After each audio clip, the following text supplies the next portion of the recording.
Hello, Namaskar. I hope my voice is clear. If I am audible, then just give a thumbs up so that I can continue.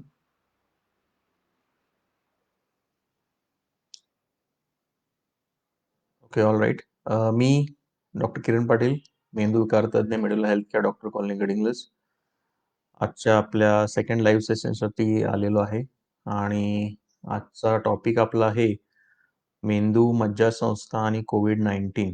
जे मेंदूवर कोविड-19चे जे काय effects आहेत त्याविषयी आपण आता बोलणार आहोत.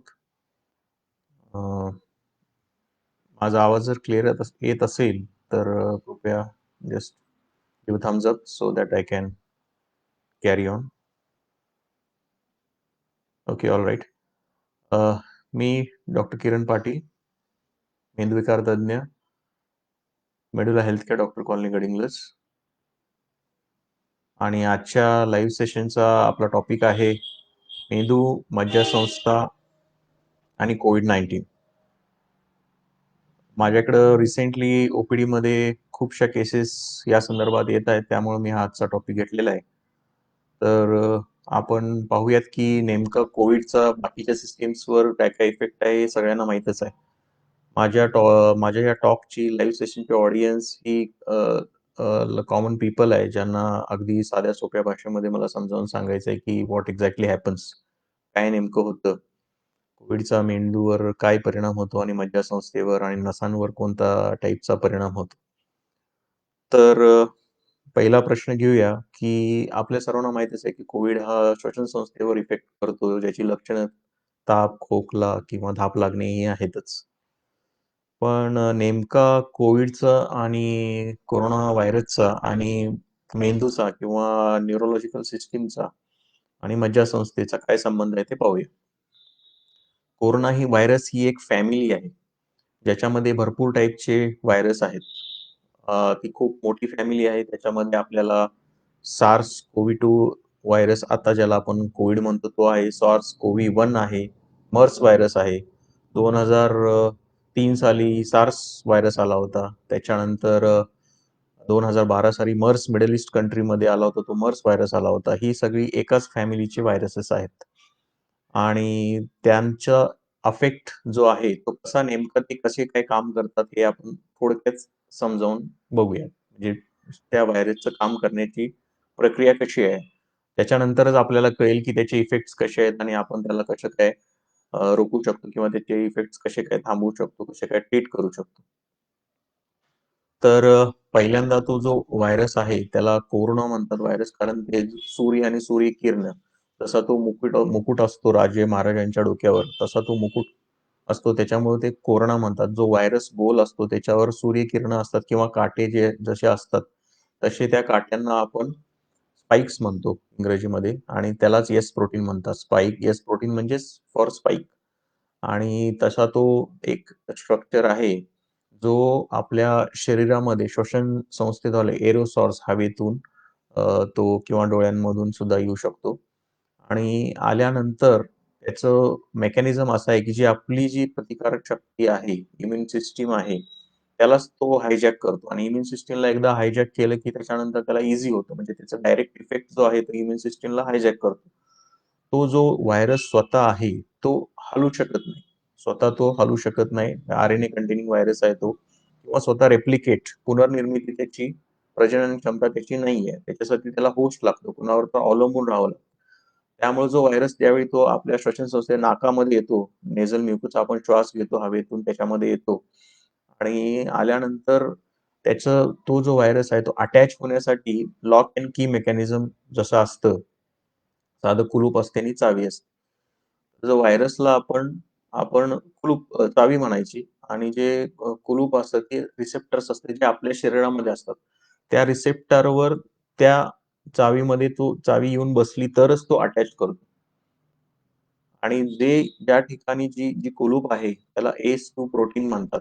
जे जिथे-जिथे ज्या अवयवांमध्ये शरीराच्या ते ACE2 प्रोटीन आहे, त्याच अवयवांमध्ये कोविड व्हायरस हा तिथं अटॅच करू शकतो. स्वतः तसं पाहायला गेलं तर तो होस्ट सेल्स शिवाय म्हणजे परावलंबी आहे तो. जसं दुसऱ्या एखादी बॅक्टेरिया येते, दुसऱ्या झाडावर ती वाढते. अशा प्रकारे हा स्वतःहून व्हायरस काही करू शकत नाही. तो हॉस्टमध्ये जायला लागतो आणि आपली इम्युन सिस्टम तो हायजॅक करतो, किडनॅपच करून टाकतो. ज्यावेळी तो व्हायरस आपण श्वास घेतो त्यावेळी नेझल म्युकोसामध्ये, नाकाच्या म्युकोसामध्ये जातो आणि तिथं जे ACE2 रिसेप्टर असतात त्यांच्यावर तो डॉक करतो, अटॅच करतो आणि मग तिथं अटॅच झाल्यानंतर त्याच्या व्हायरसच्या आतमध्ये जे जेनेटिक पार्टिकल असतं, बेसिकली त्याला करायचं काय? व्हायरस का येतो? ते व्हायरसेस आपल्यापेक्षा खूप बुद्धिमान असतात. त्यांना काय करायचं असतं? तुमच्या शरीरात शिरायचं, त्याची पुनर्निर्मिती करायची, प्रजनन करायचं. त्यांचं सपोज एक उदाहरणार्थ 100 व्हायरल लोड असेल, तर 100 व्हायरसच्या पेशी येणार. त्याचं लाख आणि करोडमध्ये त्याचं रूपांतर होणार. दुसऱ्या पेशींना ते इन्फेक्ट करणार शरीरातल्या वेगळ्या पेशींना आणि त्याच्यानंतर आपल्या शरीरातून ते एक्सक्रीट होणार म्हणजे बाहेर जाणार, लघवी वाटे जाणार, आपण खोकल्या वाटे जाणार, बोलल्या वाटे जाणार किंवा जे आपले फिसेस असतात, पोटी वाटे ते बाहेर जाणार आणि अशा प्रकारे परत दुसऱ्या होस्टला ते इन्फेक्ट करणार. तर त्यांचं मेकॅनिझम हेच आहे, की एखाद्या होस्टमध्ये शिरायचं, त्याच्यामध्ये खूप संख्येनं वाढायचं आणि वाढल्यानंतर मग दुसऱ्या होस्टमध्ये. तर त्याच्यासाठी ती ACE2 प्रोटीन जे आहे, जी त्याची मेन ज्याच्यावर जाऊन व्हायरस अटॅच करतो. ACE2 प्रोटीन नसेल एखाद्या पेशीमध्ये आपल्या शरीरातलं, तर तिथं व्हायरस काही करू शकत नाही. तुमच्या शरीरात कितीही व्हायरल लोड असेल, कितीही व्हायरस तुमच्या शरीरात कोरोनाचे जरी त्यांचा शिरकाव झाला, तर ACE2 प्रोटीन नसेल, तर ते काही करू शकत नाही. मग ACE2 प्रोटीन हे असतात कुठल्या-कुठल्या ठिकाणी आणि ACE2 प्रोटीनच का? या प्रश्नांची उत्तर मी देतो, की खूपच त्यांचं बुद्धिमान इंटेलिजंट मेकॅनिझम आहे. व्हाय दे चोज ACE2 प्रोटीन. तर ACE2 प्रोटीन जे आहे जिथं व्हायरस अटॅच होतो, ते आपल्या शरीरामध्ये मुबलक प्रमाणात जर कुठल्या-कुठल्या ठिकाणी असतील, भरपूर ठिकाणी आहेत, पण प्रामुख्याने 5 ठिकाणी हे मुबलक प्रमाणात असतात. ज्याच्यामध्ये आपलं रेस्पिरेटरी सिस्टम म्हणजे श्वसन संस्था आहे. नाकापासून ते आपल्या फुफ्फुसापर्यंत ही श्वसन संस्था. दुसरं आहे ते किडनीमध्ये असतात. तिसरं आहे हार्टमध्ये असतात. चौथं आहे जी-आय-टी मध्ये. म्हणजे आपली जी पचन संस्था आहे, त्याच्यामध्ये सुद्धा ACE2 प्रोटीन खूप मुबलक प्रमाणात असतं आणि 5वं आहे ब्रेन आणि सगळ्यात इम्पॉर्टंट म्हणजे रक्तवाहिन्या. त्यामुळे परत एकदा रिपीट करतो. रेस्पिरेटरी सिस्टीम, श्वसन संस्था, दुसरी त्याची आहे किडनी, तिसरी आहे रक्तवाहिनी, चौथं आहे ब्रेन आणि 5वं आहे हार्ट. ही प्रामुख्यानं 5 ठिकाणं आहेत जिथं ACE2 प्रोटीन असतात आणि ACE2 प्रोटीन जिथं असेल तिथंच तो व्हायरस आत शिरतो, सेलला असा अटॅच होतो.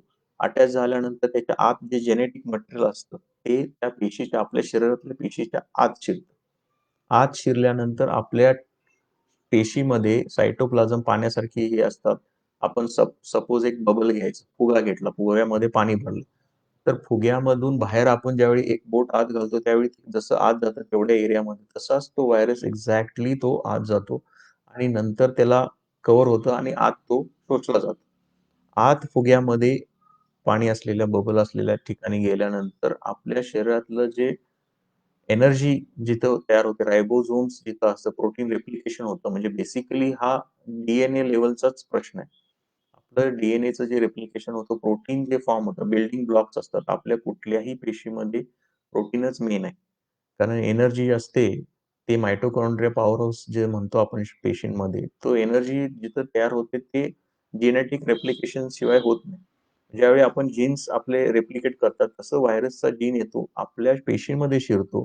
तिथं त्याचं प्रजनन आपल्याच रायबोझोम कडून तो करून घेतो आणि तो नंतर परत त्या फुग्यामध्ये जो पाणी भरलेला फुगा असतो त्याच्यामध्ये जो असतो तो परत आणि त्याच्या सरफेसवर येतो आतल्या साईडनं आणि परत तिथनं बाहेर जातो. परत दुसरा फुगा. एक फुगा म्हणजे आपली पेशी समजा. असे असंख्य फुगे असतात. असं सुरुवातीला ज्यावेळी त्यांचं एंट्री होते त्यांची त्यावेळी 100 व्हायरल लोड असतील 100 पेशींना. पण ज्यावेळी ते आपल्या शरीरात शिरतात आणि त्यांची प्रजनन क्षमता वाढते, ते लॅक्स एंड करोसमध्ये येतात आणि त्यावेळी मग आपली सिस्टम ॲक्टिव्हेट होते. सुरुवातीला 100 असतात त्यावेळी आपल्या पेशींना एवढं कळत नाही. पण ज्यावेळी त्यांची संख्या वाढते त्यावेळी आपल्या पेशींना सुद्धा कळतं, की आपल्या संस्थेवर अटॅक झालेला आहे आणि त्यावेळी इम्यून सिस्टम काम करते.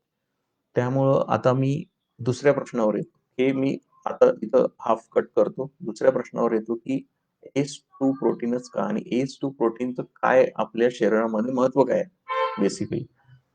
ACE2 प्रोटीनच का चूज केले? तर ACE2 प्रोटीन याच्यासाठी चूज केलेले आहेत. आपल्या शरीरामध्ये रेनिन अँजिओटेन्सिन मेकॅनिझम म्हणून एक सिस्टीम आहे.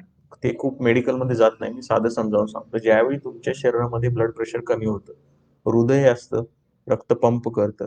त्याच्यामुळे ब्लड प्रेशर जनरेट होतं. ते किडनीला जातं आणि दोन्ही किडन्या तुमच्या शरीरामध्ये नायट्रोजनस वेस्ट जे आहेत, ते फिल्टर करायचं काम करतात. तुम्ही जे प्रोटीन खाता त्याचं रूपांतर शेवटी नायट्रोजनस वेस्टमध्ये होतं आणि ते वेस्ट युरिनमधून ते बाहेर पडतं. पण त्या दोन्ही किडन्यांना फिल्टरिंग काम करण्यासाठी योग्य प्रमाणामध्ये रक्तपुरवठा होणे पण खूप गरजेचं आहे. ज्यावेळी कुठल्याही कारणास्तव हार्ट फेल झालं किंवा इतर कुठल्याही कारणास्तव ज्यावेळी ब्लड प्रेशर माणसाचं कमी होतं, त्यावेळी किडन्यांमध्ये ब्लड प्रेशर कमी झाल्यामुळं तिथं फिल्टरिंग मेकॅनिझम सुद्धा अफेक्ट होतं. अशा वेळी आपल्याकडून ॲड्रिनल ग्लॅन्डमधून रेनिन नावाचं एक हार्मोन सिक्रेट होतं. रेनिन सिक्रेट झाल्यानंतर ते मग त्याचं अँजिओटेन्सिन ज्यांचं अँजिओटेन्सिन 1 मध्ये कन्व्हर्ट करतं आणि 1चं 2 मध्ये लंगमधून होतं. हे अँजिओटेन्सिन 2 मग तेच ACE2 रिसेप्टर म्हणजे अँजिओटेन्सिन 2 रिसेप्टर. त्याचं काम काय बेसिकली सांगतो. अँजिओटेन्सिनोजेन 2 जे आहे ते ब्लड वेसल कॉन्ट्रॅक्ट करतं. त्यांचं रक्तवाहिनीचं आकुंचन करतं. त्याच्यामुळे बीपी वाढते आणि त्याच्यामुळे अथेरोजेनेसिस म्हणजे जे काही आपलं ब्लड वेसल्स रक्तवाहिन्या ब्लॉक होतात त्याच्यामध्ये तेलकट आवरण जे येतं ते जे निर्माण करण्याचं कार्य आहे ते सुद्धा अँजिओटेन्सिन 2च करतं. आणि आपल्या रक्तवाहिन्यामध्ये इन्फ्लमेशन, सूज जी येते ते सुद्धा त्याचं कारण सुद्धा अँजिओटेन्सिन 2 आहे. मग निरोगी माणसामध्ये एका साईडला अँजिओटेन्सिन 2 आहे आणि दुसऱ्या साईडला अँजिओटेन्सिन 1-7 जे आहे ते आहे. मग अँजिओटेन्सिन 2 काय करतं? ब्लड प्रेशर वाढवतं. आपल्या ज्या रक्तवाहिन्या असतात त्याच्यामध्ये चोक होण्यासाठी तेलकट आवरण जे असतं ते सगळं निर्माण करण्याचं काम अँजिओटेन्सिन 2 चं असतं. आणि रक्तवाहिन्याला जी सूज होते, इन्फ्लमेशन जे येतं, ते सुद्धा अँजिओटेन्सिन 2 करतं. आणि दुसऱ्या साईडला अँजिओटेन्सिन 1-7 जे आहे, जे अँजिओटेन्सिन 2 आहे त्याचं रूपांतर शॅडेज नावाच्या एन्झाईमद्वारे अँजिओटेन्सिन 1-7 मध्ये केलं जातं आणि ते बीपी कमी करतं, रक्तवाहिन्या चोक व्हायचं काम कमी करतं, इन्फ्लमेशन कमी करतं. निरोगी माणसामध्ये अँजिओटेन्सिन 1-7 जे आहे, ज्याचं काम बीपी कमी करायचं आहे, रक्तवाहिन्या चोकअपचं काम कमी करायचं आहे, हे जास्त मुबलक प्रमाणात असतं. आणि त्यामुळं तरुण लोक जे आहेत किंवा जी निरोगी लोक आहेत, ज्यांना साखर नाही आहे किंवा बीपीचा त्रास नाही आहे किंवा जी लोक लठ्ठ नाही आहेत, या सगळ्या लोकांमध्ये किंवा इतर आजार ज्यांना नाही आहे, त्याच्यामध्ये अँजिओटेन्सिन 2 चं प्रमाण कमी असल्यामुळं जरी व्हायरस आला तर तेवढ्या प्रमाणामध्ये तो अटॅच होऊन आत येऊ शकत नाही. कारण जे त्याच्या विरुद्ध जे हार्मोन आहे, ते त्याच्यावर काम करतं आणि व्हायरल लोड कमी होतो आणि माणूस त्यातून बरा होतो. म्हणजे बेसिकली हे जे रक्तवाहिन्यांचं आकुंचन, प्रसरण आणि त्याच्यामध्ये गुठळी निर्माण व्हायची, ब्लड क्लॉट निर्माण व्हायची जी क्षमता आहे, ती क्षमता कमी झाल्यामुळं तरुण लोकांमध्ये जास्त प्रॉब्लेम दिसत नाही. पण ज्या लोकांमध्ये व्हायरल लोड खूप आहे किंवा अँजिओटेन्सिन रिसेप्टर 2 जिथं कोरोनाचा व्हायरस येऊन अटॅच होतो याचं मुबलक प्रमाण आहे. त्या लोकांना अगदी तरुण जरी असले तरी सुद्धा खूप त्याचा त्रास होतो किंवा त्यांच्यामध्ये कॉम्प्लिकेशन्स होतात. तर हे बेसिक मेकॅनिझम आहे. आणि अँजिओटेन्सिन 2 रिसेप्टर का चूज केलं कोरोनानं? म्हणजे व्हायरस आपल्यापेक्षा किती तर हुशार आहेत. तर त्याचा साधा अर्थ आहे की अँजिओटेन्सिन 2 4-5 ठिकाणी असतं. जसं मी सांगितलं श्वसन संस्था. व्हायरसचं काम काय आहे? एका माणसापासून फक्त एका माणसाला अटॅक करून त्याला डिस्ट्रॉय करायचं नाही. त्याला डिस्ट्रॉय करून परत तिथून बाहेर पडायचं. बाहेर कसं पडायचं? जसे एंट्री पॉइंट आहे तसंच तोच एक्झिट पॉइंट आहे. जसं एंट्री नाकातून होते तसं आपण शिंकलो, आपण बोललो, तर त्यातून ते परत बाहेर दुसऱ्या होस्टला, दुसऱ्या निरोगी माणसावर ते अटॅक करणार, तिथं पकडणार. दुसरं कशामध्ये असतं? जी-आय-टी मध्ये असतं. मग आपल्या फिसिसद्वारा, पॉटीद्वारा ते बाहेर पडणार. परत बाहेर पडल्यानंतर आपलं हँड वॉशिंग आपण कशासाठी सांगतो? कारण तिथून बाहेर पडतात ते जी-आय ट्रॅक मधून. परत तुम्ही हात स्वच्छ वगैरे नाही ठेवले आणि कॉमन गोष्टींचा वापर केला, टॉयलेट्स कॉमन वगैरे असतील, तर ते एका घरातून असे भरपूर लोकं येतात. त्याचं कारणच ते आहे. कारण ते जे आहे अँजिओटेन्सिन रिसेप्टर 2 जी-आय-टी मध्ये पण असतं आणि तेच कारण आहे की काही लोकांना फक्त श्वसन संस्थेची लक्षणं दिसत नाहीत. त्यांना लूज मोशन सुद्धा होतं ज्यावेळी त्यांना कोविड होतं त्यावेळी. लूज मोशन होतं, उलट्या होतात. ही लक्षणं त्याचमुळे आहेत कारण ACE2 रिसेप्टर हे GI सिस्टीम म्हणजे आपल्या पचन संस्थेमध्ये पण असल्यामुळं तिथली पण लक्षणं त्यांना दिसतात. तिसरी गोष्ट ACE2 कुठं आहे? किडनीमध्ये आहे. कारण आपल्याला मी सांगितलं, की ज्यावेळी बीपी कमी होतो त्यावेळी वाढवण्यासाठी ACE2चं काम असतं. मग किडनीमध्ये असल्यामुळं युरिनद्वारे परत एक्सक्रीट केलं जातं. आणि मग चौथं आहे रक्तवाहिनी. रक्तवाहिनी तर माहीतच आहे. ज्यावेळी रक्तवाहिनीमध्ये ACE2 रिसेप्टर असेल त्यावेळी ते आकुंचन पावतात. त्यांच्यामध्ये गुठळ्या होण्याची क्षमता वाढते. बेसिकली जी लोकं म्हणतात, की हे कोरोना नॉर्मल फ्लू सारखंच आहे, फ्लू सारखंच आहे. तर त्यांच्यासाठी आहे, की फ्लू सारखा जरी व्हायरस आहे की नाही हे तुमच्या हेल्थवर बेसिकली डिपेंड राहतं. तुमची इम्युन सिस्टम कशी आहे त्याच्यावर डिपेंड राहतं. दुसरा कुठलाही फ्लूचा व्हायरस रक्तामध्ये गुठळ्या करत नाही. तो कोरोना करतो. त्यामुळं हा फ्लू सारखा व्हायरस फक्त नाही आहे. खूप सारी लक्षणं, खूप सारे लोकं त्या गुठळ्या होण्याच्या क्षमतेमुळे एक्सपायर झालेली आहेत. त्याच्यामुळेच आम्हाला ती डी-डायमर चाचणी करावी लागते, जेणेकरून आम्हाला कळतं की गुठळ्या होण्याची क्षमता किती आहे. कितीतरी उदाहरणे अशी आहेत, तरुण पेशंट आहेत, बाकी त्यांना काही आजार नाहीये. ॲडमिट केले कोरोना वॉर्डमध्ये, बाथरूमला जातो म्हणून गेलेत आणि तिथं कोलॅप्स झाले. धिस इज क्लासिकली एक्झाम्पल की जिथं रक्तवाहिन्यांमध्ये गुठळ्या होतात. म्हणजे गुठळ्या कुठं होतील त्यानुसार त्याचा तो इफेक्ट असतो. मेंदूमध्ये गुठळ्या झालं, स्ट्रोक होतो, पॅरालिसिस होतं. हार्टमध्ये झालं, हार्ट अटॅक आला. पल्मोनरी एम्बोलिझम फुफ्फुसामध्ये जर गेली गुठळी, तर सडन डेथ, ब्रेथलेसनेस होते. पायामध्ये असेल तर डी होतो. त्यामुळे गुठळ्या कुठं होतात? किडनीमध्ये गुठळ्या जर रक्तवाहिनीची गुठळी गेली, तर किडनी फेल होते. तर हा गुठळ्या होण्याचा अशा प्रकारचा आजार कोविड आहे. त्यामुळे मी तुम्हाला काय-काय सांगितलं आतापर्यंत, की कोरोना व्हायरस येतो कसा? त्याचं बेसिकली काम काय आहे? त्याचं जेनेटिक मटेरियल आत असतो. तो आपल्या पेशीवर अटॅक करतो. जेनेटिक मटेरियल त्या पेशीमध्ये जसा तो फुगा आहे, फुग्यामध्ये तो आत सोडतो. आपल्या शरीरातले रायबोझोम असतात, ते त्याच्यामध्ये प्रोटीन तयार करतात. त्यांच्या जीन्सची पुनर्निर्मिती पूर्ण 2 चे 4, 4 चा 8, 8 चे 16, 64 हे असे डेव्हलपमेंट होते आणि परत तो इतर पेशींना तो अटॅक करतो. अशा प्रकारे तो सर्व पेशींमध्ये तो पसरतो. आता हे झालं नॉर्मल कोरोनाचं. आता आपण येऊया की मेंदू संदर्भात काय? म्हणजे मेंदू आपल्याला माहिती आहे मास्टर कंट्रोल आहे. मेंदू म्हणजे फक्त मेंदू नसतो. मेंदूची ही पूर्ण सिस्टम असते, जी म्हणजे ज्याला आपण मज्जासंस्था म्हणतो. मेंदू आणि मज्जासंस्था. मज्जासंस्था म्हणजे काय? आपला हा मेंदू असतो. मेंदूनंतर हा मणका असतो. मज्जारज्जू, स्पायनल कॉर्ड आणि त्याच्यानंतर तिथून ह्या नसा सगळ्या पसरलेल्या असतात. तर आपला मेंदू हा खूप उत्क्रांतीमध्ये खूपच जास्त प्रमाणामध्ये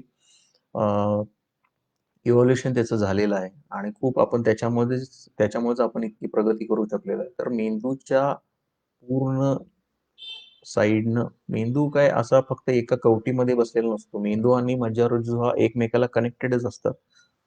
फक्त ते एका पाण्यामध्ये तरंगत असतात, ज्याला सेरिब्रोस्पायनल फ्लुइड म्हणतात. ते पाण्यामध्ये का तरंगत असतात? तर त्याचं कारण असं आहे, की मेंदू हा खूपच स्पॉन्जी ऑर्गन आहे. स्पॉन्जी म्हणजे नाजूक ऑर्गन आहे. तर त्याला कुठून तरी धक्का बसला. जर तो पाण्यात तरंगत नसेल आणि धक्का बसला, तर त्याला प्रॉब्लेम येऊ नये. त्याच्यामुळं तो पाण्यामध्ये तरंगत असतो. आता ज्यावेळी तो पाण्यामध्ये तरंगतो, त्यावेळी एखादा सपोज आपल्या डोक्याला इकडं मार लागला, तिकडं मार लागला, आपण पडलो.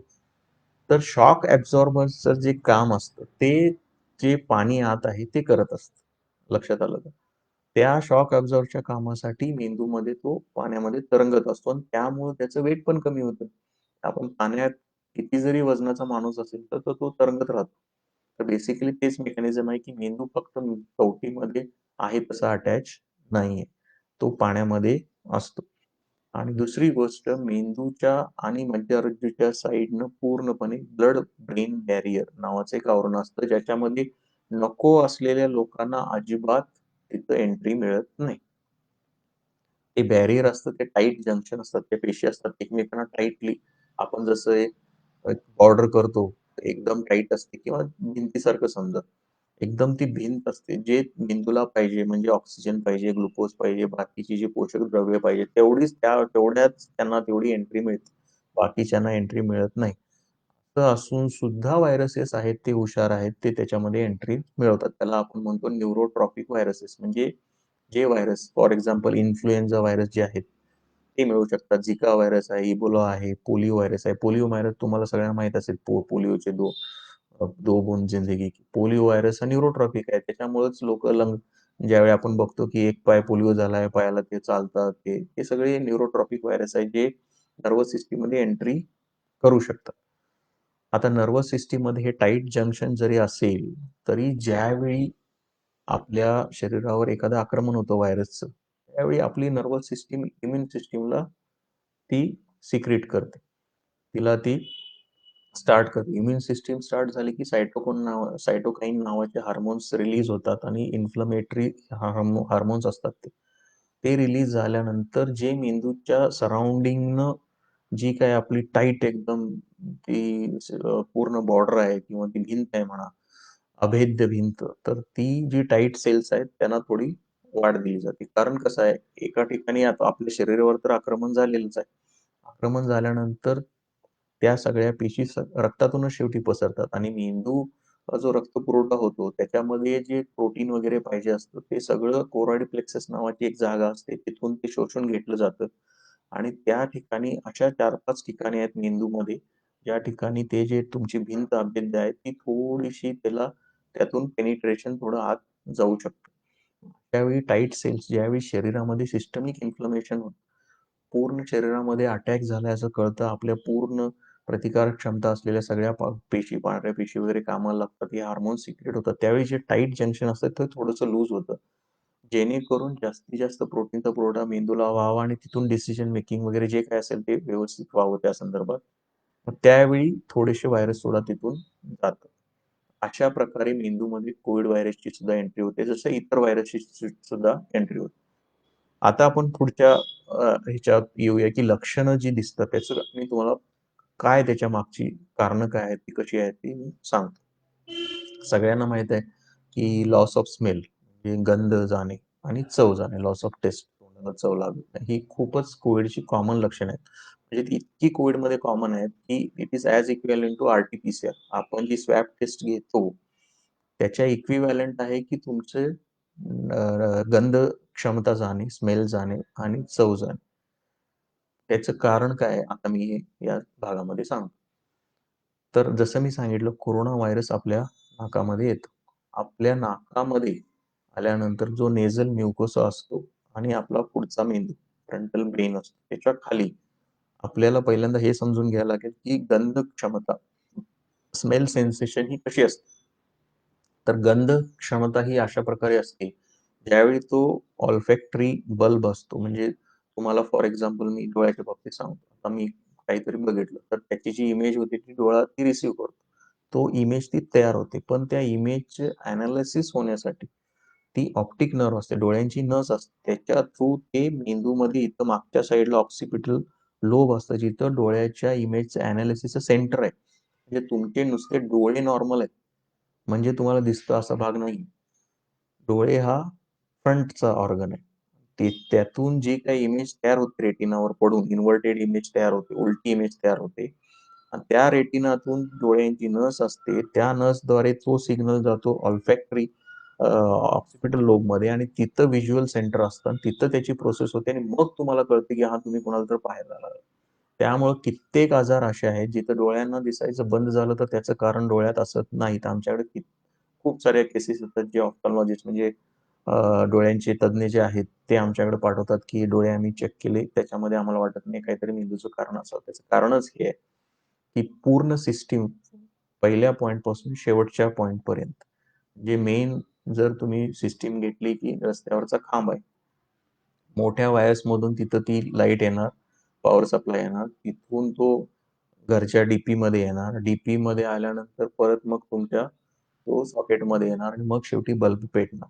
अशी ती पूर्ण टप्प्याटप्प्याची ती सिस्टम आहे. त्यामुळे फायनल सिस्टम ही मेंदूच आहे. काहीही तुम्हाला कुठलेही सेन्सेशन बघायचे झाले तर मेंदूशिवाय त्याला पर्याय नाही.